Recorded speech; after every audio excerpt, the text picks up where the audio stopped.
बोलतात मेरी बिल्ली मुझे म्याव. या निवडणूक आयोगाला सांगितलं तर नाही वो ऊपर वाले करते, ऊपर वाल्यांना सांगितलं नाही सर वो नीचे वाले करते. मधल्यामध्ये तुम्ही काय घोळ घालताय मग? जवळपास 32 ते 33 हजार मतदार असे आलेले आहेत जे 1 जुलै 2025 नंतर ह्या यादीमध्ये आलेले आहेत. खरे दुबार ज्यांचं नाव सारखं आहे, फोटो सारखा आहे, ऍड्रेस सेम आहे, परंतु त्याच्यावर कुठल्याही प्रकारचे स्टार मार्क नाही. मध्ये जे बूथ चालले ना सगळीकडे वन नेशन वन पोल, एक बूथ ना सांभाळता नाही येत आणि वन नेशन वन पोल करायला चालले. आता अशी अक्कल असणारी लोक जर सरकार चालवत असतील तर काय करायचं? आपल्या सर्वांना माहिती आहे की 20 तारखेला 20 नोव्हेंबरला जी यादी 7 नोव्हेंबरला येणार होती, मग 14 नोव्हेंबरला येणार होती, त्यानंतर आता 20 नोव्हेंबरला जी यादी आली त्या दिवशी पण आपल्याला सगळ्यांना घोळ आठवत असेल. ती यादी डाउनलोड नव्हती होत, मशीन रिडेबल नव्हती. नंतर रात्रीपर्यंत सगळ्यांनी जेव्हा डाउनलोड केले तेव्हा मोठ्या संख्येत सगळीकडे गोंधळ उडाला. याद्या सापडत नव्हत्या. जे समरीमध्ये आलंय ते नाव शोधायचं कसं, बिल्डिंग शोधायची कशी, माझं स्वतःचं नाव शोधायचं कसं, हा एकंदर गोंधळ हा संपूर्ण ह्या मुंबई महानगरपालिकेच्या जी निवडणुकीची यादी आहे त्याच्यात होता. अर्थात त्याच्यानंतर आम्ही निवडणूक आयोगाची भेट घेतली. तिथे वाघमारे साहेब होते आणि इतर त्यांचे सहकारी होते आणि त्यांना हेच आम्ही विनंती केली होती. आम्ही जे पत्र दिलं होतं उद्धव साहेबांनी आणि राज साहेबांनी ते त्यांच्यासमोर मांडले आणि अजून काही दिवस मागून घेतले होते. पण प्रामुख्याने त्याच्यात जो घोळ होता त्याच्यावर कुठेही निवडणूक आयोगावर अवलंबून न राहता आम्ही स्वतः त्याच्यावर काम करत राहिलो. गेले 10-12 दिवस आम्ही शाखेत जातोय, वेगळ्या वेगळ्या विधानसभेत जातोय आणि ह्याच्यावर ऑब्जेक्शन कसे घ्यायचे, काय ऑब्जेक्शन घ्यायचं, कुठचं फॉर्म भरायचा, ही सगळी जी किचकट पूर्ण प्रक्रिया आहे ती पार पडत आहोत. यानंतर देखील आम्ही अनेक शाखेमध्ये जात आहोत. पण याच्यात काही गोष्टी ज्या ठळकपणे आम्हाला जाणवत आहेत त्या तुमच्याच समोर आणत आहे, लोकांसमोर आणत आहे, मीडियाच्या माध्यमातून. आणि ही निवडणूक यंत्रणा नेमकी चालली कशी हे बघण्यासारखं तर झालेलं आहे. आत्ताचे जे सगळे मतदान चालू आहे आपल्याला तर माहिती आहे कोण मख्ख चेहरा घेऊन बॅग सोबत उतरतंय, त्याच्यात पैसे आहेत की नाही ह्याच्यावरनं सगळा गदारोळ चालू आहे. कोणी धमक्या देत आहे, कोणी रेट टाकतंय, हा सगळा तर गोंधळ वेगळाच. एक आमदार तर जाऊन दाखवतात की कोणी मतदान कोणाला करायचं. खरोखर निवडणूक आयोग म्हणून प्रकार आहे की आता सर्कस झाली त्याची, हे विचार करण्यासारखं आपल्या देशात आहे. पण आम्ही गेले 10-12 दिवसांमध्ये प्रत्येक वॉर्ड मधले, म्हणजे मुंबईत जर आपण म्युनिसिपल वॉर्ड पाहिले तर 227 आहेत. सरासरी प्रत्येक वॉर्ड मध्ये 3 ते 4 हजार ऑब्जेक्शन आम्ही घेतलेले आहेत आणि अजूनही आम्ही घेत आहोत. 3 ते 4 हजारच झालेले आहेत कारण ही पूर्ण जी एक सिस्टीम आहे ती किचकट आहे. म्हणजे त्या जे कोणाचा अर्ज भरायचा असतो तो संभाव्य दुबारमधून काढायला, ते संभाव्य दुबारमधून काढायला तुम्हाला त्याच्या घरी जायला लागतं, त्याचा फॉर्म भरून घ्यायला लागतो. एक दाखला, मग आधार कार्ड असेल किंवा ड्रायव्हिंग लायसन्सची कॉपी असेल, जे काय असेल त्याला अटॅच करून तुम्हाला सहाय्यक आयुक्तांकडे जायला लागतं, त्या व्यक्तीला घेऊन जायला लागतं. आणि ही सगळी प्रक्रिया झाल्यानंतर अशी एक उम्मीद आहे, कुठेतरी आम्हाला वाटतंय की निवडणूक आयोगाकडून हे जे 14 लाख दाखवलेले जे ह्यांचे संभाव्य दुबार म्हणून आहेत त्या लोकांना त्याच्यातून काढलं जाईल. बरं, हे 14 लाखांमधून जास्तीत जास्ती कोण आहेत? तर जास्तीत जास्ती मराठी नावं आहेत, जास्तीत जास्ती आमच्या कार्यकर्त्यांचे नाव आहेत, राजकीय कार्यकर्त्यांचे नाव आहेत, राजकीय लोकप्रतिनिधींचे नाव आहेत. उदाहरण म्हणून घेतलं तर आमचे जे आमदार आहेत सुनील शिंदेजी, सुनील गोविंद शिंदे हे 7 की 8 वेळा आलेले नाव, 8 वेळा आलेले. बरं, ह्याच्या आधी त्यांनी मतदान केलंय, त्याचे आमदार आहेत ते मुंबई महानगरपालिकेतून नगरसेवकांनी निवडून दिलेले आमदार आहेत, पण त्यांचंच नाव मुंबई महानगरपालिकेच्या यादीमध्ये जी आता मतदार यादी आहे 7 वेळा आलेलं आहे. खोलावर गेलं तर प्रत्येक ते जे 7 वेगळे वेगळे सुनील गोविंद शिंदे आहेत त्यांचे वय वेगळी आहेत, ऍड्रेस वेगळा आहे, फोटो वेगळा आहे, पण नाव कॉमन वाटतंय म्हणून 7 वेळा त्यांनी सांगितलं संभाव्य दुबार. पण ह्या संभाव्य दुबारांचं, जसं आता श्रद्धाताई जाधव आहेत, आमच्या महापौर राहिलेत, मुंबई महानगरपालिकेच्या मुंबईच्या महापौर राहिलेले आहेत, त्यांचं नाव 8 वेळा आलेत. इकडचे धारावीचे जे आमदार आहेत ज्योती गायकवाड ताई, त्या देखील संभाव्य दुबारमध्ये आलेले आहेत. अनेक लोक असे आहेत ते संभाव्य दुबारमध्ये आले. अनिल देसाईजींचं पण नाव संभाव्य दुबारमध्ये आलेले, खासदार आहेत दक्षिण मध्य मुंबईचे. म्हणजे बरोबर मराठी नावं असतील, बरोबर विरोधी पक्षाच्या कार्यकर्त्यांची नावं असतील, लोकप्रतिनिधींची नावं असतील, ही संभाव्य दुबारमध्ये टाकलेली आहेत. आणि ह्याच्यातच आम्ही व्यस्त झालेलो आहे, कारण जे कोणी संभाव्य दुबार या यादीत येतं, म्हणजे ऍस्ट्रिक्सच्या ते येतं, जर तसं नाव असेल तर तुम्हाला मतदानाच्या दिवशी निवडणूक आयोगाचे एक हमीपत्र भरायला लागणार आहे, परिशिष्ट 2. आणि ते भरल्यानंतरच तुम्ही मतदान करू शकाल. म्हणजेच काय, तर ही सगळी नावं एक तर मतदानाला येऊच नाहीत किंवा मतदान ज्या वेगाने व्हायला पाहिजे ते होऊ नये. जे विरोधी पक्षाचे असतील किंवा जे मुंबई प्रेमी जी लोक असतील त्यांचं मतदान स्लो डाऊन व्हावं, ही कदाचित निवडणूक आयोगाची ह्या मागची विचारसरणी असू शकते. पण तुम्ही विचार करा, जर आम्हाला सरासरी प्रत्येक म्युनिसिपल वॉर्डमध्ये 3 ते 4 हजार ऑब्जेक्शन भरून घ्यायला एवढे दिवस लागत असतील आणि पुढचे काही दिवस अजून आम्हाला पुढचे 2 दिवस म्हणजे आज आणि उद्या अजून काही 3-4 हजार ऑब्जेक्शन भरण्याचा प्रयत्न असेल आमचा, ही यंत्रणा कधी लागली आमची? पूर्ण पक्ष म्हणजे शिवसेना, महिला पुरुष दोन्ही, अंगीकृत संघटना, त्याच्यात स्थानिक लोकाधिकार समिती आहे, भारतीय कामगार सेना आहे, ग्राहक संरक्षण कक्ष आहे, युवा सेना आहे, युवती सेना आहे, टॉप टू बॉटम प्रत्येक आजी माजी पदाधिकारी जेव्हा काम करतायत तेव्हा आम्हाला एवढा कालावधी लागलेला आहे हे काम करून घेण्यासाठी. पण ह्याच विरुद्ध जे खरं निवडणूक आयोगाचं काम आहे, जे BLOचं काम आहे, तुम्ही हा विचार करा. आज तुम्ही मीडिया म्हणून कुठच्याही मतदारसंघात जा आणि विचारा किती याद्या आहेत तुमच्याकडे, किती BLO असायला पाहिजे आणि कोण BLO म्हणून नेमकं येतंय. BLO म्हणून गंमत अशी झालेली आहे, महानगरपालिकेची जी काही यंत्रणा निवडणुकीची आहे, BLO म्हणून कोण येतंय? तर ज्यांना लिहिता येत नाही, वाचता येत नाही अशी लोक पाठवले जात आहेत BLO म्हणून. आणि हे लोक जाऊन चेक करतायत की तुम्ही मतदार आहेत की नाही. लिहिता वाचता न येणं हा काही गुन्हा नाहीये, बिलकुल नाहीये.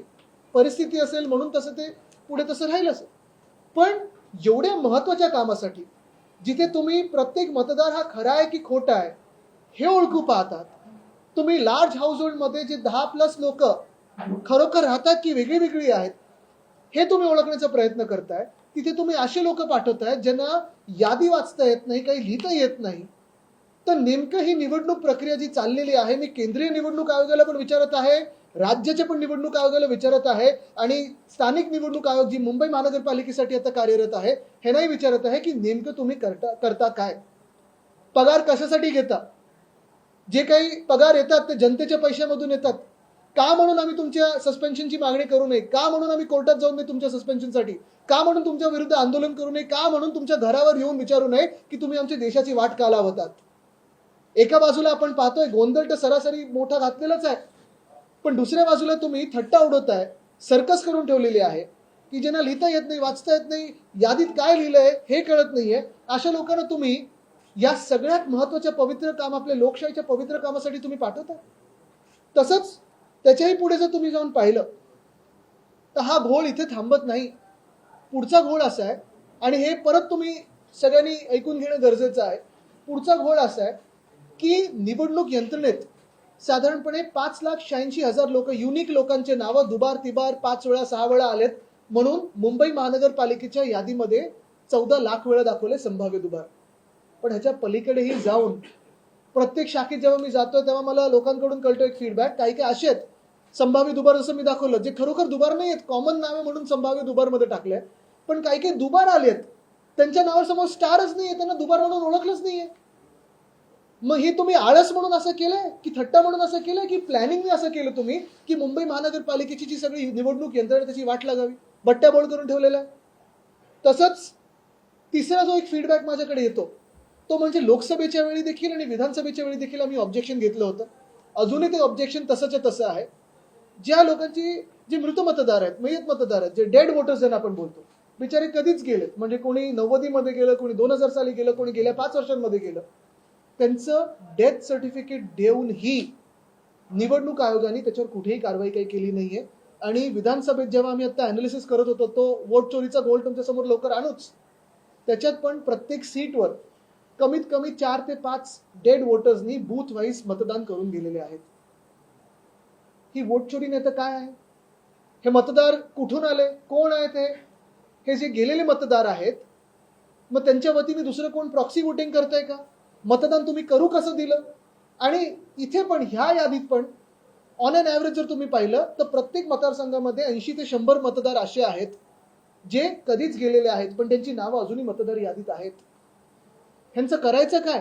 बरं, आम्ही या निवडणूक आयोगाला सांगितलं सर नाही वो ऊपरवाले करते, ऊपरवाल्यांना सांगितलं नाही सर वो नीचेवाले करते, मधल्यामध्ये तुम्ही काय घोळ घालताय? मग हा जो एक प्रॉब्लेम आहे ना, ह्याचं उत्तर देणार तरी कोण? हा एक मोठा प्रश्न आमच्या समोर आहे. आणि हा देखील आम्ही प्रश्न आज तर पत्र लिहून पाठपुरावा करत आहोत, पण अजून मोठी चळवळ काही उभी करायची झाली तर मला वाटत नाही आम्ही मागे पुढे बघू, कारण हे आमच्या देशाच्या लोकशाहीमध्ये तुम्ही लोकशाहीला मारून टाकण्याचं काम करताय. लार्ज हाऊसहोल्डचा विषय आहेच. मुंबईत 26,000 26,500 घरं आहेत जिथे 10 पेक्षा जास्ती लोक राहतात. 8,29,000 मतदार अशा घरांमध्ये आहेत ज्यांचे एकमेकांची काही घरं जेन्युइन. आम्ही हे पण डोर टू डोर जाऊन शोधतोय, कारण डोर टू डोर जाऊन सापडलं कोणी दुसरं तर त्यांना कसं बाहेर काढायचं आम्ही वेगळ्यांनी बघतोय. पण या 8,29,000 मध्ये किती बोगस मतदार आहेत, कुठून आलेले आहेत, कसे आलेले आहेत, ह्याच्यावर निवडणूक आयोगाचं लक्ष आहे का? हे जे तुम्ही BLO पाठवता ज्यांना काही लिहिता वाचता येत नाही ते बिचारे जाऊन काय बघणार आहेत, काय तुम्हाला फीडबॅक देणार आहेत? आणि हा सगळा विषय जर तुम्हाला धक्कादायक वाटत असेल तर इथे हा विषय थांबत नाही. ह्याच्या पुढे जाऊन हा गुन्हा म्हणाल तुम्ही किंवा अजून काही म्हणाल, पण ह्याच्याही पुढे जाऊन सगळ्यात मोठी धक्कादायक गोष्ट जी आमच्या डोळ्यासमोर आलेली आहे, कारण आम्ही यादीचं पूर्णपणे वाचन करत आहोत, प्रत्येक शाखेत वाचन करत आहोत. आमचे परम यादव आणि मिलिंद साटम हे दोघंही माझ्या सोबत बसलेले आहेत. हे मुंबई युनिव्हर्सिटीमध्ये सेनेट सदस्य आहेत.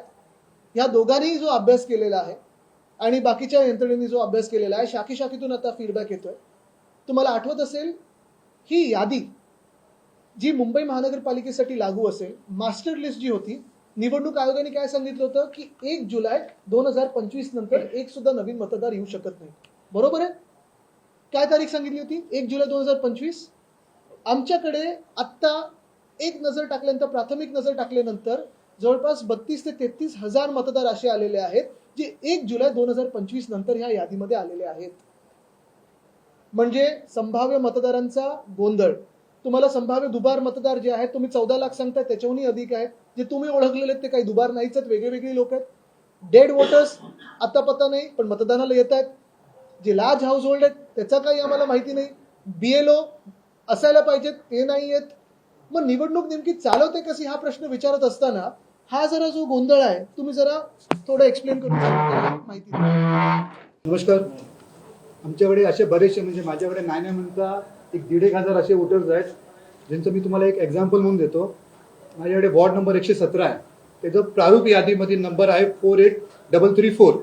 त्यांचं नाव आहे, नाव नका घेऊ, बाकीचं ठीक आहे.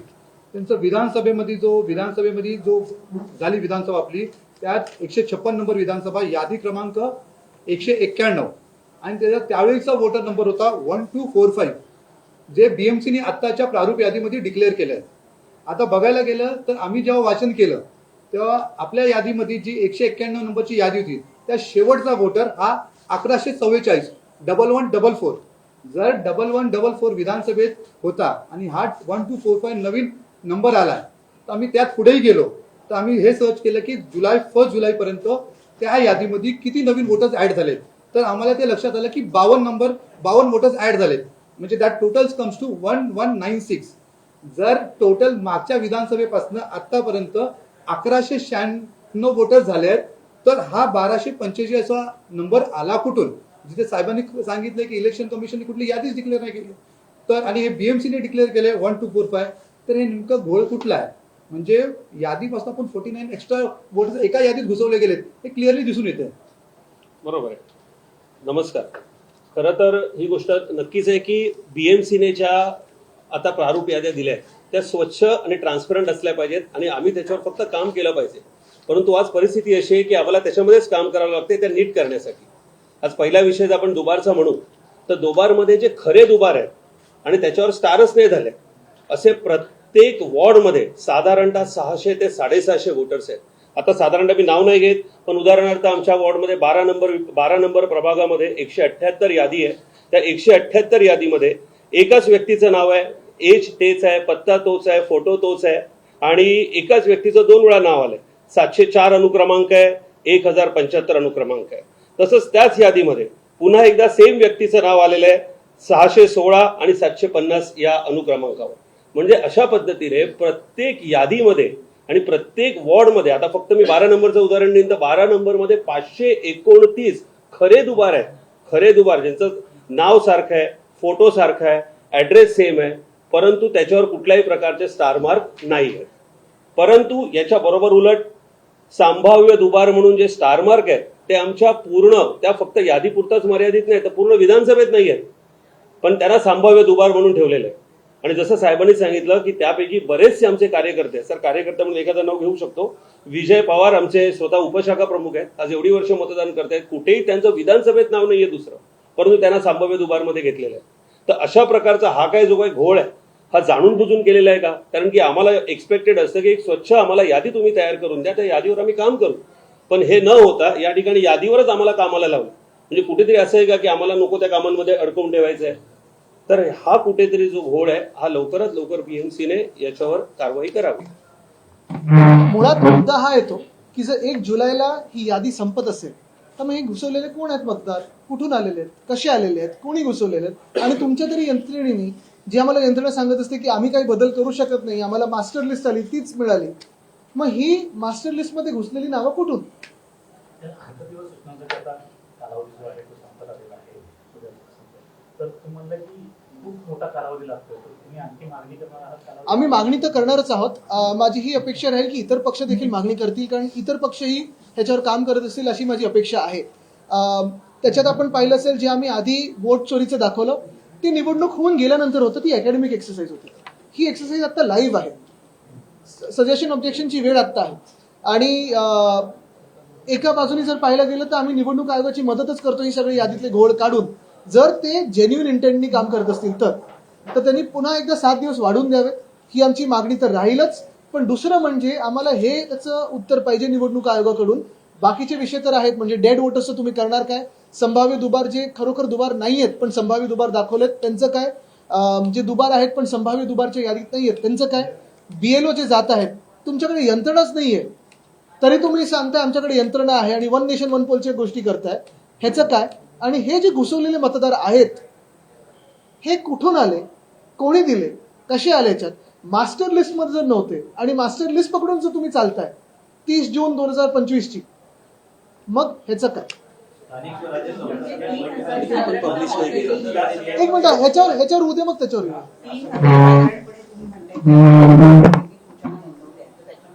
3,000 पर वॉर्ड, म्हणजे पर वॉर्ड.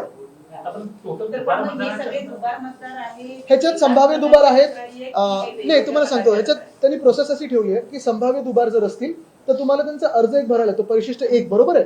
ते भरून तुम्हाला सांगायला लागतं की मी अमुक अमुक मतदार आहे, माझं ह्या आधी 2 वेळा नाव आलंय, मला एकच नाव आणून घ्यायचंय. अशी आमची आता अपेक्षा आहे की त्याच्यावर करेक्शन होईल आणि मतदानाच्या दिवशी त्यांना नीट मतदान करता येईल. नाहीतर काय होणार आहे, हमी पत्र द्या, मग ते भरा, मग दाखला आणा, मग तुम्ही ते टेंडर वोटमध्ये टाका, ते वोट मोजलंच जाणार नाही किंवा कमीत कमी 10-12 मिनिटं लागणार, म्हणजे मतदानाचं हे स्लो होणार. बघा, मी जसं सांगितलं की निवडणूक आयोगाचा आकडा 11 लाख होता, जो आम्हाला आकडा सापडला तो साधारणपणे 14 लाख आहे. आणि आता अजूनही असे सापडतात ज्यांच्यावर स्टार नाही, डबल स्टार नाहीये, पण 50 ते 60 हजार आम्हाला प्रत्येक ह्याच्यात सापडायला लागले.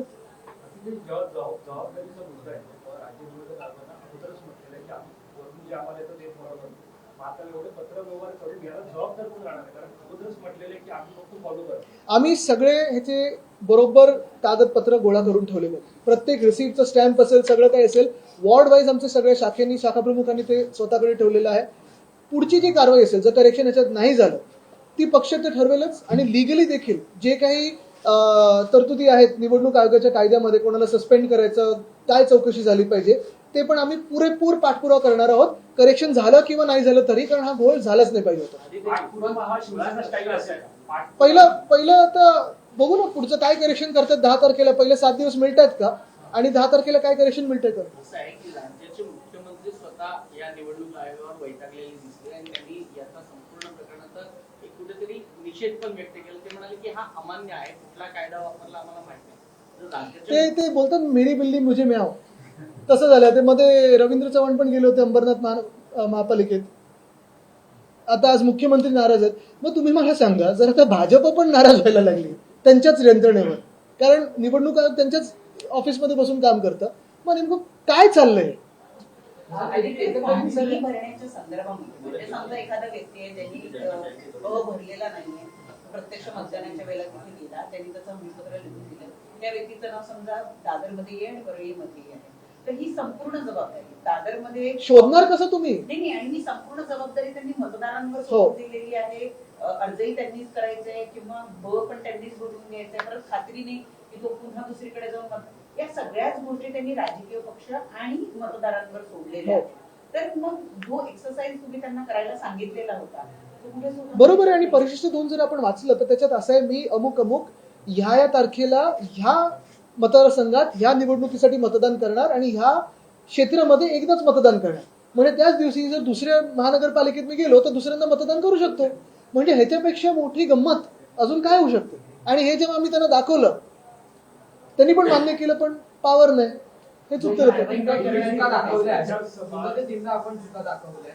आपल्याला वाटतंय का या मतदार याद्या निर्दोष होतील आणि जर नाही झाल्या तर आपली भूमिका काय असेल? बघा, एकतर मतदार यादी निर्दोष होईल, नाहीतर निवडणूक आयोग दोषी ठरेल. या दोघांमधून काहीतरी एक तर झालं पाहिजे. कारण हे जे आपण मतदान बोलतो, लोकशाही आपण नेहमी सगळ्यात सर्वोच्च मानतो आपल्या देशामध्ये.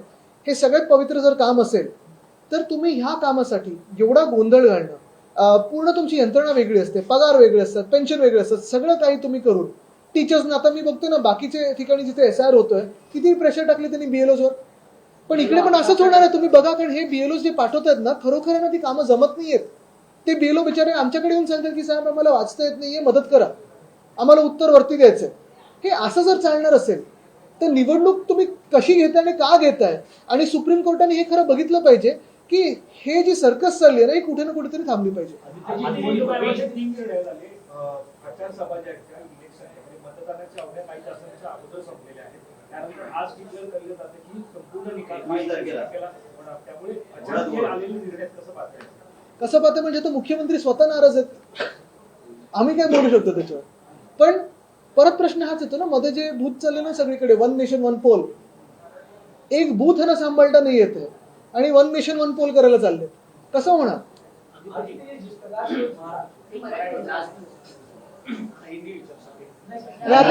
आता हे नॅशनल आले तर म्हणून बघा. पण मग आता या सगळ्या ईव्हीएम मशीन्स ज्या आहेत त्या व्यवस्थित सुरक्षित ठेवणं, एवढा कालावधी, दीर्घ कालावधी, हे पण एक मोठा टास्क असणार आहे. दरम्यानच्या काळामध्ये ईव्हीएम फोडणं असेल, टॅम्परिंग करणं असेल, काही जणांना हा पण प्रश्न असेल की वाटापासून थोडा करायला लागेल, जे बॅगा घेऊनच फिरतात ते. पण ईव्हीएमचं आहे, स्ट्रॉंग रूम्स आहेत, बंदोबस्त आहे, CCTV आहे. बरं, ह्या निवडणुकीला मला वाटत नाही VVPAT पण लावलेलं आहे. तर मग तुम्ही सिलेक्शन म्हणून जाहीर करून टाका ना. लोकसभा विधानसभेला पण काही व्हिडिओज आहेत ते व्हायरल झाले होते की बूथ कॅप्चरिंगचे व्हिडिओ व्हायरल होते, खास करून मराठवाड्यामध्ये. आधी बुलढाण्यामध्ये असे काही बोगस मतदार सापडले गेले आहेत. मला वाटतं निवडणूक आयोग याच्यावरती काही कारवाई करेल. असं नसलं तर पक्ष म्हणून तुम्ही काही कोर्टात. बघा, आम्ही तर मुंबईत जी यंत्रणा लावली होती ती महानगरपालिकेची आणि तर आम्ही आता सगळीकडे लावायला सुरू करतोय, ती तयारी पण आहे. पण बूथ कॅप्चरिंग हा तसं पाहायला गेलं तर लॉ अँड ऑर्डरचा मोठा विषय येतो. जे कोणी पोलीस अधिकारी ह्याच्यासाठी जबाबदार असतात, ह्या बंदोबस्तासाठी असेल किंवा ह्या पूर्ण यंत्रणेसाठी असेल, काही काही ठिकाणी पॅरामिलिटरी फोर्स बोलवला जातो, काही काही ठिकाणी दुसऱ्या राज्यातून फोर्स बोलवला जातो. आता ही यंत्रणा ह्याला जबाबदार निवडणूक आयोग धरणार आहे का. म्हणजे एका काळी आपल्याकडे TN सेशन सारखे जे निवडणूक आयोगातले होते आणि आता जे आहेत ते कॉमेडी नाईट्सवर येऊ शकतात, असं झाले. राज्य निवडणूक आयोग असं म्हणते की टॅब त्यांना दिलेले आहेत, त्याच्यामुळे पटापट फिल्टर होतील आणि दुबार मतदार जे आहेत ते कमी होतील. अरे पण मग दाखवा ना आम्हाला 1 दिवसात ते करून. 12 दिवस तर आम्ही लागले. आम्ही जे मतदान सगळीकडे आम्ही पाहतोय, जे मतदार आहेत जे आम्ही ओळखू शकतो 12 दिवसांमध्ये, तर तुम्ही जर टॅब घेऊन तर ओळखू नाही शकत, तर मग तुम्ही काय केलं टॅबवर खर्च. बरं, तुम्ही जसं मी सांगितलं ना, सुनील शिंदेजींचं 7 वेळा नाव आलंय, पण त्यांचं 7 वेळा नाव आहे, त्यांना 7 वेगळे सुनील गोविंद शिंदे आहेत. आणि जे खरोखर दुबार आहेत ते तुम्ही पकडतच नाहीयेत. म्हणजे तुम्ही स्वतःचे यादी तर 2 आठवड्यांनी डिले केली, ती यादी ढिली काढली तुम्ही. अरे तुम्ही हिंदी पिक्चर. पण सत्ताधारी पक्षातले आमदारच आता निवडणूक आयोगाला कोर्टात खेळण्याची भाषा बोलतात. म्हणजे जरी तुमच्या त्यांच्या काय की ऐका, मी त्याच्यात पडणार नाहीये. त्यांचं एकामेकांना खेचून झालं, मारून झालं, सगळं झालं की मग आपण बोलू. म्हणजे मी म्हणत नाही मारावं, पण चालू आहे त्यांचं काय.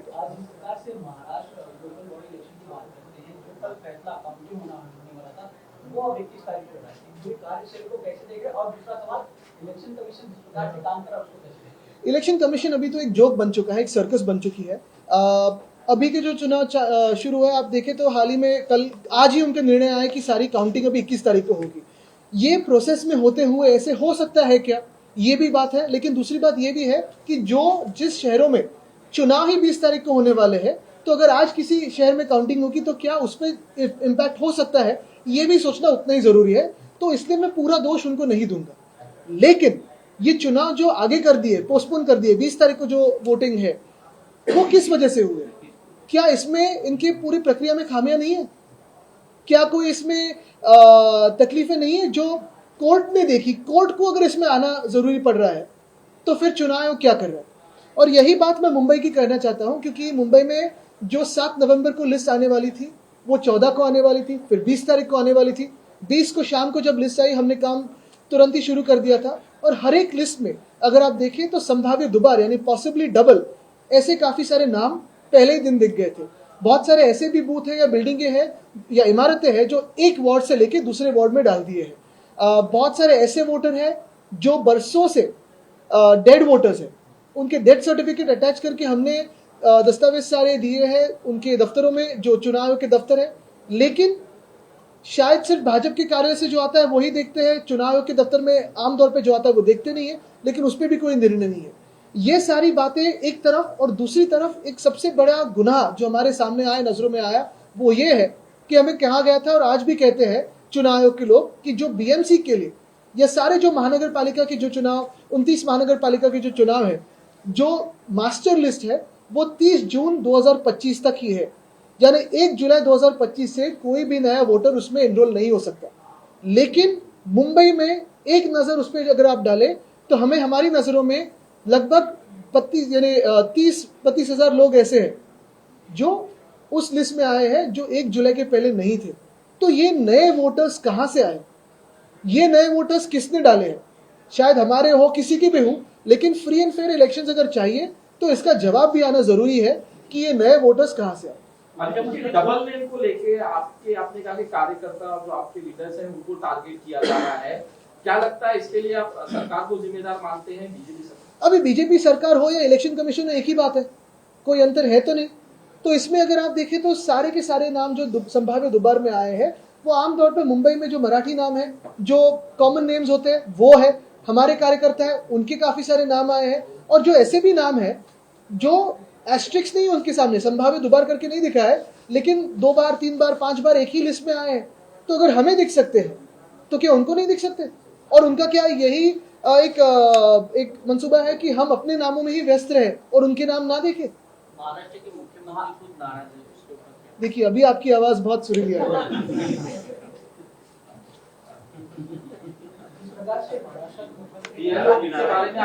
रुकिए ना, ये सुरीली हिंदी। बीएलओ के बारे में आपने पंडित जी, महाराष्ट्र के मुख्यमंत्री ने नाराजगी जताई है, उसके ऊपर क्या कहें? देखिए यही असल और यही सबसे बड़ा जोक है कि महाराष्ट्र के मुख्यमंत्री जो भाजपा के हैं वो चुनाव आयोग पे नाराज है। यानी मुंबई में कहावत है, मेरी बिल्ली मुझ पे म्याऊं। जिस प्रकार से इसी को सवाल को लेकर दिल्ली से बात करते हैं, सत्र शुरू है, विपक्ष लगातार मांग कर रहा है कि एसआईआर पे चर्चा होना चाहिए, लेकिन सरकार जो है चर्चा करने तैयार नहीं है। हाँ, लेकिन भाजपा बंगाल में बहुत तैयार है एसआईआर पे चर्चा करने के लिए। तो भाजपा तय करे कि चर्चा होनी चाहिए कि नहीं होनी चाहिए, लेकिन उससे बड़ा मुद्दा यही है कि इसी भाजपा की सरकार ने हमें कहा गया, उनकी ही अगर आप रूल्स देखें तो उन्होंने ही राज्यसभा में कहा कि थैंक यू, और उससे भी ज्यादा जय हिंद और वंदे मातरम मत कहिए। यही भाजपा की सोच है। अरे जो अब तक हमने देखा था बीएलओ की कार्यशैली पे आपने सवाल करेंगे, हमने देखा था वोटरों को बहुत सारे पैसे दिए जाते थे। यूपी में मामला आया है कि बीएलओ को गिफ्ट दिए जा रहे हैं उनके काम को लेकर, बाकी चीजों पर, लेकिन क्या ये सही है इस प्रक्रिया में गिफ्ट देना? नहीं, देखिए सही और गलत की बात है ही नहीं, जो गलत है वो गलत है ही, लेकिन इस जो पूरी प्रक्रिया में आप बीएलओ कैसे चुनते हो? एक तो अगर आप देखें तो बहुत सारे बीएलओ अभी भी एसआर के प्रेशर में आके सुसाइड कर रहे, आत्महत्या कर रहे। दूसरी बात यह है, मुंबई में अगर आप देखें, बाकी सारे शहरों में भी ऐसी ही स्थिति है, जितनी बूथ से उतने बीएलओ होने चाहिए, लेकिन मुंबई में उतने बीएलओ है नहीं। तो हमने जब आवाज उठाया पिछले 2-4 दिनों से, अगर आप देखें तो हर एक शाखा में जो काम चल रहा है 10-12 दिनों में, तो अभी ऐसे बीएलओ भेजे जा रहे हैं जिनको कुछ पढ़ना है लिखना आता नहीं है। ये मैं गुनाह नहीं समझता कि उनको पढ़ना लिखना नहीं आता है, लेकिन ये गुनाह चुनाव आयोग का है कि वो ऐसे लोग भेज रहे हैं जिनको ये लिस्ट कैसे पढ़ी जाती है, क्या सही क्या गलत, ये अगर पता ही ना हो तो कौन से लोकतंत्र के बारे में हम बात कर रहे हैं? अगर सूची में सुधार नहीं होता है तो क्या आप कोर्ट मूव करिए इलेक्शन कमीशन? देखिए अगर मगर की बातों में अभी मैं नहीं जाऊंगा, क्योंकि अभी भी 2 दिन है आज और कल है। समय बढ़ाकर मिले तो सोने पे सुहागा, क्योंकि हम भी चुनाव आयोग की कोई हेल्प करेंगे कि भाई निर्दोष लिस्ट निकालिए, लेकिन लीगल हो या फिर रास्तों पे आना हो, विपक्ष बात करेगा। हमारी ये मान्यता है, हमारी ये सोच है कि जो भी चुनाव हो वो फ्री हो, फेयर हो, और वही होना चाहिए। अदिति जी, एक लेवल जो है मुंबई का बढ़ रहा है, पोल्यूशन बढ़ रहा है, क्या कहना चाहेंगे जिस तरह से पूरी मुंबई में दिल्ली और मुंबई की दोनों की बात है। दिल्ली की बात हो, मुंबई की बात हो, पोल्यूशन AQI खराब होते जा रहा है, दिन ब दिन खराब होते जा रहा है। जो भी उस पर अगर आप देखें तो ग्रैब 3, ग्रैब 4, ये सारी बातें तो हो रही है हवा में, लेकिन हवा तो दूषित हो रही जा रही है। और एक तरफ संजय गांधी नेशनल पार्क हो, उसको काटने की बात हो रही है। वहां किसी के बंगले हैं, बहुत सारे मंत्रियों के बंगले हैं, उनको रेगुलराइज करने के लिए संजय गांधी नेशनल पार्क की जो पूरी प्लान बन रही है। वैसे ही नासिक में तपोवन, जो तपस्या का वन है, वो काट के साधुग्राम बना के दिखाने वाले हैं, और फिर बाद में जो उनके प्यारे कॉन्ट्रैक्टर्स हैं उनके हाथों में देने वाले हैं। तो एक तरफ वोटों को काट रहे, दूसरी तरफ पेड़ों को काट रहे, क्या रहने वाला है? आदित्य, मालवन में एक हेलीकॉप्टर से बैग की घटना हुई जो बहुत वायरल हो रहा है। उस बैग में क्या क्या था, और जो सूरत गुवाहाटी जा रहे थे वही चीज उसमें थी, देखिए क्या था। लेकिन ये मैं नहीं, भाजपा के लोग भी कह रहे हैं, ठीक है। एक शेवटचा मराठीत राहिला, मुंबईमध्ये प्रदूषण वाढतंय आणि परवाच्या दिवशी जेव्हा प्रेस कॉन्फरन्स सुरू होते तुम्ही हसलात, तर याच्यावर की मुंबईतले रस्ते धुतले जात आहेत हो. किंवा फवारणी केली जाते पाण्याची, हे उपाय वाटतात मुंबईच्या प्रदूषणावर? आता उपाय म्हणजे तुम्ही बघा, एका बाजूला सगळीकडे झाडं गेल्या 3 वर्षात जेवढी कापली गेली आहेत, मग ते महानगरपालिकेच्या आयुक्तांच्या हाती असो किंवा मग बिल्डरांसाठी असो किंवा कॉन्ट्रॅक्टरसाठी असो। चेंबूरमध्ये ते प्रियदर्शनी जंक्शन आहे, तिथे चांगली 11 की 12 पाम ट्रीज होते।